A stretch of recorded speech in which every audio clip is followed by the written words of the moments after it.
हिंदी में यूपीएससी की तैयारी से संबंधित प्रोग्राम्स को देखने के लिए सब्सक्राइब करें स्टडी IQIAS हिंदी।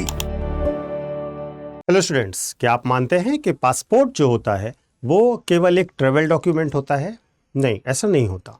वास्तव में जो पासपोर्ट है वो हमारी भू राजनीतिक स्थिति, हमारी वैश्विक स्थिति और साथ ही साथ विदेश नीति की दिशा का एक बड़ा संकेतक होता है। यह किसी भी देश की पावर को भी शो करता है। आज हम बात करने जा रहे हैं हेनले पासपोर्ट इंडेक्स की, जो कल जारी हुआ है। इसमें इंडिया की रैंकिंग 85 से 77 तक पहुंच गई है, यानी कि करीब करीब 8 स्थान की छलांग लगी है। और इसमें आपको ध्यान देने वाली बात क्या है कि भारत के नागरिकों को वीज़ा फ्री और visa on arrival assess 59 countries में मिल रही है। तो देखिए, ये जो रैंकिंग है यह भारत की बदलती हुई वैश्विक स्थिति को भी दिखा रही है और हमारी विदेश नीति की दिशा को भी दिखा रही है। यह हमारी डिप्लोमेसी, इकोनॉमी और सॉफ्ट पावर के कारण हो पा रहा है। तो आज के इस वीडियो में हम समझेंगे कि इस इंडेक्स का मतलब क्या होता है, इसके भू राजनीतिक नेतार्थ क्या हैं और इंडिया के लिए इसका महत्व क्या है, हमारे देश के लिए इसका महत्व क्या है।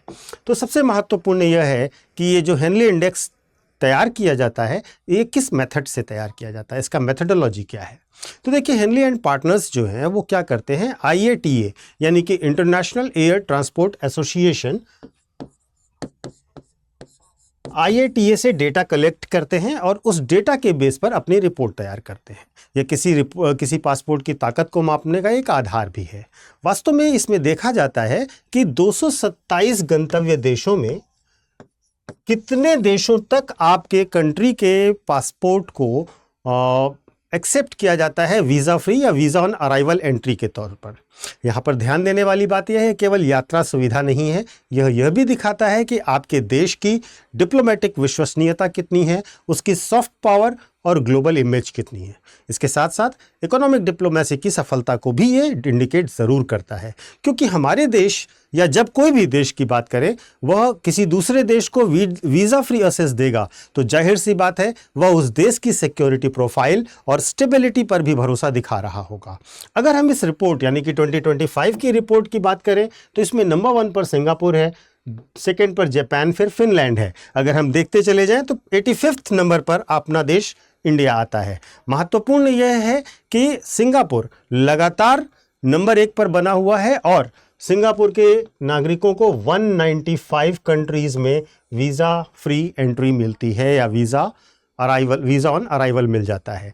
जापान दूसरे नंबर पर है और जापान के नागरिकों के लिए यह 193 कंट्रीज सुविधा उपलब्ध कराते हैं। इसी प्रकार अगर हम देखें तो यूरोपियन यूनियन के कई देश हैं जो टॉप 5 से 10 के बीच में आ जाते हैं। आप इसमें देखिए, फ्रांस है, जर्मनी है, इटली है। तो ये जो है यूरोपियन यूनियन के देश हैं और ये टॉप में आ जाते हैं। इसका कारण है शेंगेन एग्रीमेंट।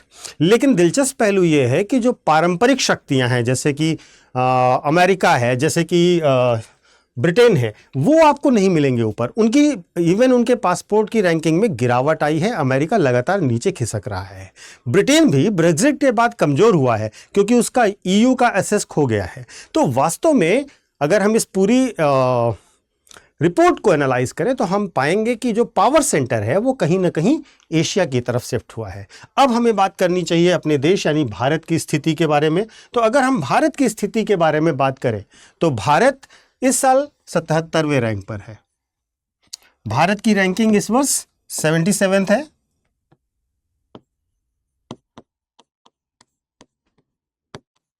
भारत 77वें नंबर पर है और अब भारतीय पासपोर्ट में 59 देशों में वीज़ा फ्री और या वीज़ा ऑन अराइवल मिल जाता है। लेकिन इसमें सुधार हुआ क्यों?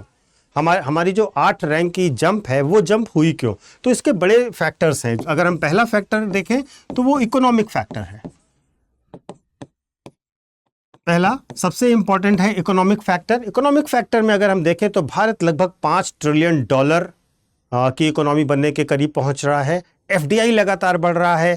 UPI और डिजिटल इकोनॉमी मॉडल ने हमारे डिजिटल इकोनॉमी मॉडल को लगभग 70 से ज़्यादा देशों ने मान्यता दे दी है। तो इकोनॉमिक जो पावर है भारत की बढ़ रही है और उसका एक बड़ा फायदा मिला है। दूसरा, डिप्लोमेटिक इनिशिएटिव्स की अगर हम बात करें तो ये भी बहुत बड़ा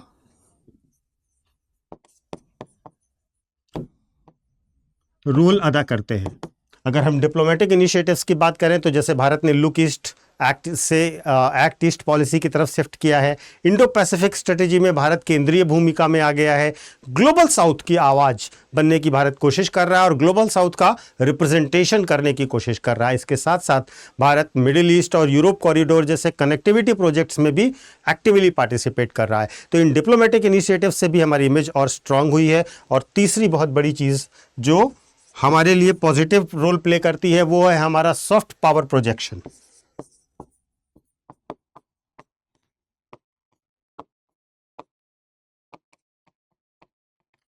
सॉफ्ट पावर प्रोजेक्शन की अगर हम बात करें तो जैसे इंटरनेशनल योगा डे है, उसको ग्लोबल एक्सेप्टेंस मिला। आयुष और पारंपरिक चिकित्सा की लोकप्रियता बढ़ रही है।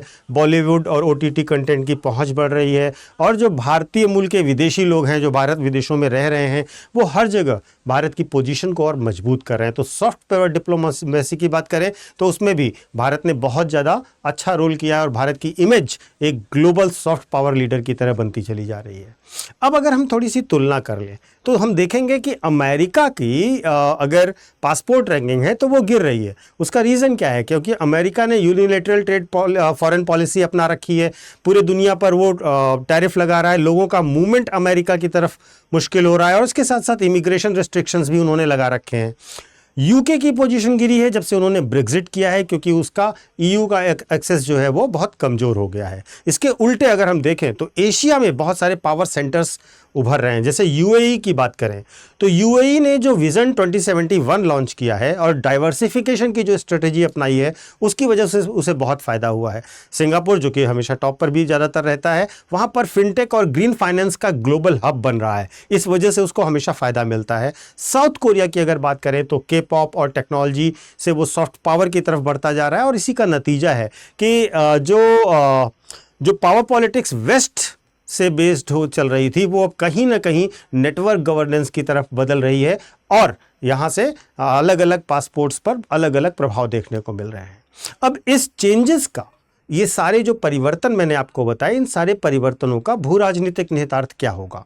तो भारत की जो पासपोर्ट रैंकिंग है वो केवल ट्रेवल या पर्यटन नहीं बल्कि फॉरेन पॉलिसी का सक्सेस का इंडिकेटर भी है। G20 की प्रेसिडेंसी भारत ने करी, आपको याद होगा, बहुत सक्रिय भूमिका भारत ने निभाई। ब्रिक्स में जो भारत गया और ब्रिक्स में भारत ने जो रोल निभाया, ग्लोबल साउथ का रिप्रेजेंटेशन किया, ये ब्रिक्स में जो एक तरीके से सक्रिय भूमिका निभा रहा है, बैलेंसिंग पोजीशन निभा रहा है, इसकी वजह से भारत की पोजीशन अच्छी हुई। एससीओ और क्वाड इन दोनों का भारत मेंबर है। अभी आपने देखा होगा एससीओ की मीटिंग चल रही थी, प्रधानमंत्री गए हुए थे, क्वाड का भारत मेंबर है ही है। और इन सब चीज़ों के कारण भारत की जो पोजीशनिंग है वो बहुत स्ट्रांग हुई है। भारत निगेटिव अलाइनमेंट से पॉजिटिव एंगेजमेंट की तरफ बढ़ रहा है और इसी वजह से भारत की जो पासपोर्ट की एक्सेप्टेबिलिटी है, भारतीय नागरिकता की एक्सेप्टेबिलिटी है, वो पूरी दुनिया में बढ़ती चली जा रही है। अगर आप देखें तो यूपीएससी एस्पिरेंट्स के लिए बहुत इंपॉर्टेंट केस स्टडी भी हो सकता है जिसको आप अपने आंसर्स में और आईआर में यूज़ कर सकते हैं। और इसके साथ साथ ये सब कुछ ब्राइट ही नहीं है, इसमें कुछ चुनौतियां भी हैं। जैसे कि अभी जो शेंगेन देश हैं वहाँ पर अभी भी हमको वीज़ा चाहिए होता है। नॉर्थ अमेरिका में भारतीयों की एंट्री पर रिस्ट्रिक्शंस लग रहे हैं और बढ़ रहे हैं। स्किल्ड प्रोफेशनल्स के लिए वर्क वीज़ा पॉलिसीज़ बहुत कड़ी होती जा रही हैं। तो फ्यूचर में भारत को बायलैटरल इन्वेस्टमेंट ट्रीटीज़ करने चाहिए, दो विभिन्न देशों के साथ मिलकर के इन्वेस्टमेंट ट्रीटीज़ करने चाहिए। मोबिलिटी पार्टनरशिप एग्रीमेंट पर और ज़्यादा फोकस बढ़ाना चाहिए और इसके साथ साथ अगर भारत चाहे तो स्किल माइग्रेशन फ्रेमवर्क को भी तैयार करे जिससे स्किल्ड पॉपुलेशन का मूवमेंट भी और स्ट्रांग हो सके। इंडो पैसिफिक इकोनॉमिक फ्रेमवर्क में भारत को और ज़्यादा सक्रिय भूमिका निभाने की आवश्यकता है और इससे भारत निकट समय में बहुत ज़्यादा तेज़ी से अपनी रैंकिंग को और सुधार सकेगा। तो इस तरीके से आपने देखा कि हेनले पासपोर्ट इंडेक्स 2025 की जो बात थी उसके विभिन्न पहलू और आयाम क्या हो सकते थे और क्यों भारत को ये रैंकिंग मिली, इस पर हमने एक गहन चर्चा की। आप इससे ये समझिएगा कि भारत की ग्लोबल इमेज और स्ट्रेटेजिक राइज ये दोनों रिफ्लेक्ट कर रहा है ये हेनले पासपोर्ट इंडेक्स।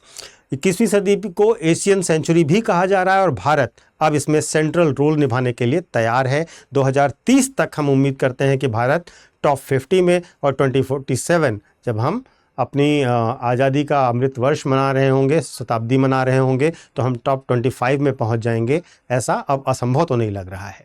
तो भारत के टारगेट भी बहुत अच्छे हैं। इसके साथ साथ आगे बढ़ते हुए मैं आपको अपना टेलीग्राम चैनल भी बता दूं, जिससे आप मुझे टेलीग्राम पर ज्वाइन कर लें, यूपीएससी मेंटोर पंकज सर। और इस टेलीग्राम चैनल को ज्वाइन करने पर आपको मेरे वीडियोज़ के लिंक मिल जाएंगे, और इसके साथ साथ आपको आपकी स्टडीज़ में, प्रिपरेशन में जहाँ पर भी हेल्प चाहिए होगी, आप मुझसे प्राप्त कर सकते हैं। एक और महत्वपूर्ण सूचना है, वे बच्चे जो यूपीएससी की तैयारी करना चाहते हैं लेकिन अभी तक उन्होंने कोई बैच नहीं लिया है, कोई कोर्स नहीं ज्वाइन किया है, और उन्हें बैच सेलेक्ट करने में प्रॉब्लम आ रही है, उनके लिए एक बहुत इंपॉर्टेंट अनाउंसमेंट है हमारा अगस्त के हिंदी बैच के लिए। आप सभी लोग जानते हैं कि हमारा प्रतिज्ञा बैच सबसे फेवरेट बैच है बच्चों का। इस बैच में हिंदी, इंग्लिश और इंग्लिश जिस भी माध्यम से आप तैयारी करना चाहते हो, आपको तैयारी करने की सुविधा उपलब्ध है। और अगर हम 2027 की बात करें, वैसे तो हमारे बैच 2026 और 28 के लिए भी शुरू हो रहे हैं साथ में ही, लेकिन अभी मैं बात कर रहा हूँ 2027 के बैच की, और इसकी लास्ट डेट आज यानी कि 3 सितंबर है। ठीक है, तो आपको इसमें एडमिशन लेना है, तो अब बिल्कुल लास्ट मोमेंट है जब आप इस पर एडमिशन ले लीजिए, और आज एडमिशन लेते ही आपको ये बैच मिल जाएगा। और इसके साथ साथ तुरंत ही आपके पास बुक्स डिलीवर कर दी जाएंगी, हार्ड कॉपी में बुक्स डिलीवर होंगी, 18 बुक्स का पूरा सेट होगा।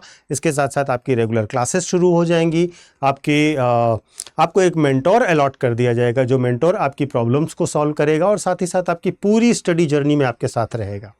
इसके साथ साथ आपके मेंस के लिए मेंस रेजिडेंशियल प्रोग्राम होगा, जो दिल्ली में आपको इंस्टीट्यूट की तरफ से रहने और पढ़ने की सुविधा फ्री ऑफ कॉस्ट दी जाएगी। इंटरव्यू में पहुंचने पर इंटरव्यू गाइडेंस प्रोग्राम मिलेगा। अब आप समझिए कि आपकी तैयारी में इससे ज़्यादा और किन चीज़ों की ज़रूरत हो सकती है, आपको जितने पहलुओं पर जिन जिन चीज़ों की ज़रूरत है वो सब आपको ये कोर्स दे देगा।